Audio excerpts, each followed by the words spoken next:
I don't think it will have any significant impact, because that's why, one of the reasons why we expanded Medicaid, and that's why at the same time we've expanded Medicaid, we've been able to lower the growth of it. You just think about this for a second. When I came in, Medicaid was growing at about 9%, and because of the work of the legislature, because of the work of the Greg Moody and his team, it's growing at about 3%. What I worry about is Washington passing a health care bill that starts to deny these subsidies for people that need this help. That's where you need to look. Don't look in the state of Ohio. We're doing just fine in terms of Medicaid and the drug treatment and all that. But I am extremely concerned that out of Washington, we're going to get a health care bill that's going to cut people off at the knees. And that is a very serious worry. And if they do that, the state can't absorb. We can't make up the difference for what we're currently getting. And we don't think that the current Medicaid expansion ought to exist in its current form. I mean, we believe over time it can be phased down to the regular match, that there's significant reform that ought to happen, both in Medicaid and in the exchange. But I just don't know. I've done everything I can do, and we'll have to see. But I am very concerned about future developments in Washington to meet some ideological goal or some campaign promise. I don't know if you've noticed, but a lot of the campaign promises that were made during the election have all been thrown aside. It's interesting, isn't it? So, you know, we just have to be careful that we're not fulfilling a campaign promise that puts people in the ditch.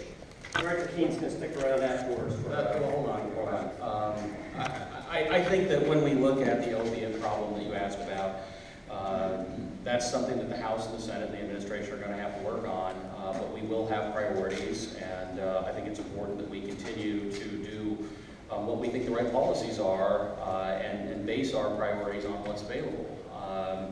Now, keep in mind what we're talking about here. We're talking about less than $1 billion in a budget that is more than $70 billion. So this is something that we can manage while still making the key targeted investments that we think are most important to the state of Ohio.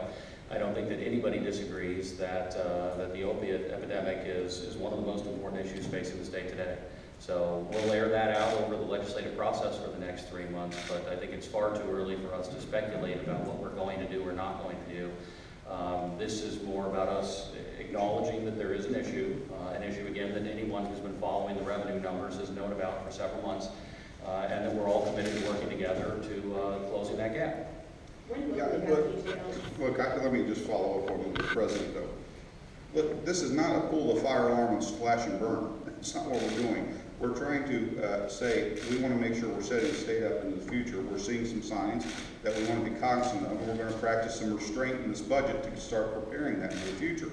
So there's going to be, there's going to be priorities we take care of in the state because we're all cognizant of it. The governor said one important fact of that. So I don't think this is something like, we're not yanking the fire alarm down and pulling us into where we're going to actually see a bunch of slashing and burning happen. This is about restraint and making sure that we just continue as we go into the, matter of fact, the governor and I won't be here for it. What we're making sure as this goes in the future, we're putting this into a position that the state's going to be fiscally sound as we continue to go forward.